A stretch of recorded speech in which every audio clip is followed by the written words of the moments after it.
Well, welcome to Psychic Protection. This is the number one skill that all practitioners and people in general should have in order to do any sort of spiritual work, including sacred sensuality, any sort of working one-on-one in a deep way with, say a coach or a practitioner, even things like tarot readings, astrological readings, any kind of spiritual counsel. It's really good for you to know how to psychically protect yourself, because the reality is there's many different streams in the psychic world, and if you're just tapping in and tuning in and open to all of them, there's a really good chance that you're going to start to pick up some things that you don't actually want, that's not actually the results that you want. It can even turn into spiritual disasters, to the point where you get, kind of corrupted by these spiritual influences, and then you have to do a big amount of energetic work to come back from it and to detox yourself from all of these spiritual interferences. So I have a little outline here that I'm going to go through today. But first, just like happy full moon, Capricorn full moon. This is like a little pre-full moon celebration here with you all. And so why am I talking about this? Like, why is this the thing that I'm coming on and talking about? Well, like I said, any kind of spiritual work, any sacred sensuality practices, working one-on-one, we become more vulnerable to spiritual attack, spiritual interferences. We open ourselves up to all sorts of different entities, and that is basically going to derail anybody from what they actually want to experience, because once these entities and energetic interferences get in, then basically whatever you were trying to achieve, now all of that energy is going to go elsewhere. So before you do any kind of spiritual work, any kind of magical practices, anything like that, the first skill to learn is the psychic protection. And I don't hear this talked about often enough. And for instance, like my history with it is, I first learned about, I first started to do magical work in the reclaiming tradition, and this was a while ago. And so in the reclaiming tradition, we would like cast a circle, and before we did that, we would purify and ground ourselves. So the purification, the grounding, and the casting of the circle is technically a psychic protection. That's what we were doing. It was never like called psychic protection, and I feel like just talking about it very plainly and very openly is important, so that it's not missed. Like the importance of it isn't missed, and it's not misinterpreted. I can see that, just casting a circle or purifying and grounding could be seen as like, oh, this is a nice thing to do, and we just do this and we're not really sure why. But the reality is that it's actually protecting yourself, psychically, and then creating, the circle that you want. So the good stays in, the bad stays out. And that's what we're doing. It's not too different than having really good boundaries, and that is definitely a form of psychic protection. Hello to everybody who's just joining. I can't really see your names because I'm doing this on my phone, but we're just going to keep rolling here. So I was just giving a little bit of background about, so the reclaiming tradition, we would do the casting of the circle, the purifying, and the grounding. But it wasn't presented as like psychic protection. So to really spell it out, the fact of the matter is if your soul is an old soul, you probably had many lifetimes doing spiritual work. So it's very possible that in this life you are, you might be carrying past contracts, past curses. And whenever you get to a certain spiritual level in this life, those things might actually be triggered when you start to do this work again. So say, in your past lifetimes, you were doing a lot of spiritual work, and in this lifetime, you start to, but you're not protecting yourself and you're not aware of these things. And what can happen is that you start to up level your spiritual power, and then curses can get triggered Okay, so it just can get really messy. So it's very important to know about this. And then from my reclaiming experience, then the next experiences that I really had, where this became really prominent, was in the oming community, okay, the orgasmic meditation community. And we just jumped right in to really like high level practices, right? There was no energetic protection. There was no like, none of that. It was just like jumping right in. Newbies, people who had all sorts of different experiences. And at one point, I actually like experienced being energetically siphoned from. And for me, it kind of like started and ended there. But I know a lot of other people that were in that community that, they got psychically hijacked for years, and it took them a lot to come back from it. So, when you're getting involved with anything that is sort of like a hierarchy, if there's like a head teacher, anybody who's like getting like super famous, it's not that they're always kind of siphoning energy, but it is something to be aware of. It's something to be aware of, that it's possible that they could be energetically siphoning their followers' energy, and that's how they're growing so quickly. Okay, so let's see here. So I'm not going to get into the particulars on like different entity types and things like that. I don't know that that's as important. For me, it's not as important as just having a general like routine and like knowledge of, how to psychically protect yourself. So I'm going to be focusing more on like the big picture and why it's critical. Let's talk about discernment. Some practitioners, spiritual practitioners, magical practitioners, tarot readers, astrologers, all of these things can cause more harm than good. Okay, so some schools or currents are actually malevolently based, although they might appear to be bright and shiny. And a lot of times this like bright and shiny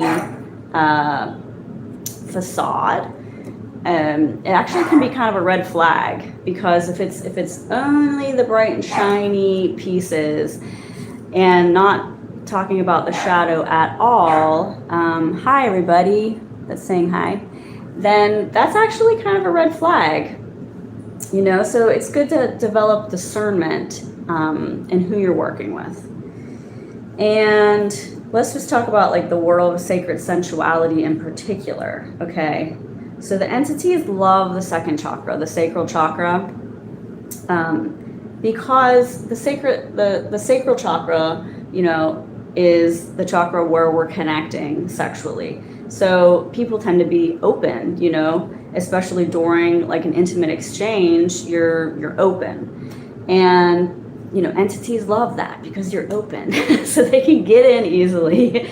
So it's really important, like before you're doing any of these sacred sensuality practices, to be discerning about who you're practicing with, protecting yourself energetically before you're getting involved, during, just throwing up some boundaries real quick, okay? And this it's not about fear mongering. These can be like really simple, quick techniques. I mean, this stuff is even good to do before you go out in society. I've noticed like the more society seems to be getting like crunchy and irritated, it's really good to just do some psychic protection before going out. Yeah. And I think there is a perception that the spiritual world is all beautiful and, angels and love and light. But the reality is that the 3D here where we are is a mirror of the 5D. So as you can see, it's both good, it's both light and shadow. Like we've got good stuff going on, we've got bad stuff going on. And these are all kind of mirrored in the 5D. So in the spiritual realm, the 3D is a mirror of that. Okay, so consider, consider how much heinous stuff is happening even right now. Well, there's a representation of that in the spiritual world. So it's very important to not like kind of go in blindly and say anything spiritual is good, because it's not the truth, right? I mean, even throughout human history, all of the fairy tales about the vampires and the demons and the this and the that, like, these things are rooted in lived gnosis, right? Like the veils were thinner and thicker at different points in time, and people have had experiences of, you know, spiritual interferences since the world began. So it's not all light and love in the spiritual world, right? Just like it's not in 3D. And so, okay, so let's see here. We've got some hellos. Hi, everybody. Yeah. All right, so we're talking about like different energetic techniques that can be done, as well as cultivating discernment and boundaries. So discernment and boundaries. Discernment is sort of this idea that when you're going to work with somebody, you know, as a business partner, as a romantic partner, as a coach, as a spiritual, anybody, you know, anybody that you're going to work with deeply, you want to have this, you want to sort of develop your discernment of, is this person good for me? Are we a fit, you know? And that has a lot to do with not only like personalities meshing and things like that, but it also can represent like the spiritual dimension. So does this person have, you know, entity interference attached to them? Like, is this channel that they're working with something that is pure? Are they doing spiritual hygienic techniques regularly, you know, and kind of having that discernment before working with somebody? Because the thing is, I'll get to these comments in a minute here. The thing is once you get in deep with somebody, it can be a lot harder to kind of extract yourself from a situation where there is strong entity interference. And like, for example, I'll just talk about like, you know, on the relationship level, if you're in a relationship with somebody who maybe is like on the dark triad, right? Almost 100% of the time, the dark triad, this is all like vampiric interference, right? This is not just like a personality issue. They have a spiritual attachment that's kind of siphoning the energy out, right? And so extracting yourself from something like that is very difficult. It's a process, you know? And once you get out, then you also have to like detox yourself, you know, to get back to your own self, and to kind of like patch up any holes that you might have in your aura from that. So it can really be damaging long term. So it's important to just be kind of very discerning and listen to your instinct and your intuition. And then we're also talking about like, when do we do these things? When do we spiritually protect ourselves? So it's pretty much an all the time thing. There's a, you know, regular practice that you want to do every day. But you also want to do like before and after any kind of spiritual work. Before and after working with other people in a deep way. Before and after like doing group activities. Groups can be, you know, really filled up with all kinds of stuff. So to have your own energetic protections up before going into a group is a very good idea. Meditations. You know, I do some meditations from some like pretty famous, well-known folks out there, and I always make sure that I do like energetic protection before I start the meditation, because, you know, like I said, like some of these really famous people, they can be really pure, you know, they might, but they might also not be very pure. So what I can do is put up my own energetic boundaries, so that way my energy isn't getting siphoned basically into some kind of hierarchical pyramid structure.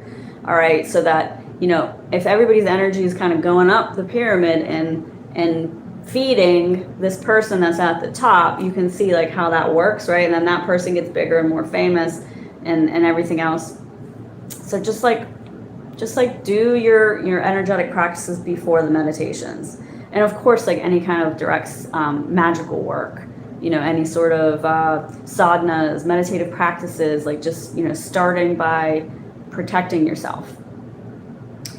And then, let's see. Okay, so there's a whole slew of how like this can look, You could do like a big purge where, say you were in a relationship with somebody who had a lot of spiritual interference, and you can feel yourself getting off track, and then you need to, in order to get yourself back to being grounded, you have to really kind of do a lot to get back to that, and there's also just daily exercises that can take, less than 30 seconds. They can take 15 seconds before you go into a store, things like that. And so who is this for? It's funny because the people that are more sensitive are also more vulnerable to psychic attacks. So the more sensitive, the more in touch, the more spiritual work that you do, the more lifetimes that you've had as a spiritual practitioner, the more you're going to want to do spiritual protection. There's a lot of like really salt and earth people who would be like, what are you talking about? It's not necessary for them. Perhaps, although there are ways that like food and things like that. So these things can also travel through food. They can travel through the environment, right? So I find the more grounded people often start to get spiritually attacked through food choices and things like that, because they aren't as sensitive, so they don't really notice. But then before you know it, they have some kind of long-standing issue that was coming in through the foods that they were eating. So, any spiritual practitioners and their clients needs to be doing psychic protection. Let's see. Anybody who's like gaining virility or getting really popular on social media, I would definitely say up your protection, because as soon as you start to get bigger and more seen, the evil eyes are going to start coming at you. And more than that, because when you start to get seen more, you're starting to kind of become more amplified, then the entities are going to want to start to feed off of that. Okay. Like I said before, meditating and praying. And then when you're doing deep work with a coach or etc., ideally you're working with somebody who teaches you how to protect yourself psychically, like prior to doing deep work. Even if that's like setting an intention and doing some, sort of prayer, things like that. Okay, so let's take a little break here. I see someone says, I haven't been able to feel grounded for 3 years. Now I lack insight. Yeah, I hear that. Yeah, I feel like, so that's what, since 2023. I feel like since, 2020, right? Since everything that happened then, the collective has been very ungrounded, and, it still is. And I feel like as a collective, we're still working through this ungroundedness, but I would say that, so you need to particularly focus on what things do you do that make you feel grounded, and even if you're just giving yourself 15 minutes a day to do those things, to make that like your ritual, like your spiritual commitment to do that. And and then the insights will start to come back. But I can understand what you're saying for sure. I feel like it's become more difficult. I mean, with the EMFs that are like just getting cranked up so high, it's intentional. So we have to be just as intentional. And that's another thing about psychic protection. It's also from, the EMFs in the air, because all of these things have layers. So, it's not actually the physical layer, it's sort of an energetic layer, but we can call it the physical layer as the EMF. And then like, what is the spiritual layer above that, right? And that's the same with psychic protection. It's like, we're thinking that psychic is up here, but it actually trickles down, it's a mirror. The 3D and the 5D are all a mirror of each other. So yeah, I hope that helps. Okay, so that was pretty much what I had planned to talk about. I do have different ways of working together. You can check all of that out through the links in the bio. I have, meditation trainings, I have courses, I have books. There's all different ways that we can work together. And does anybody have any other like thoughts or questions before I hop off here?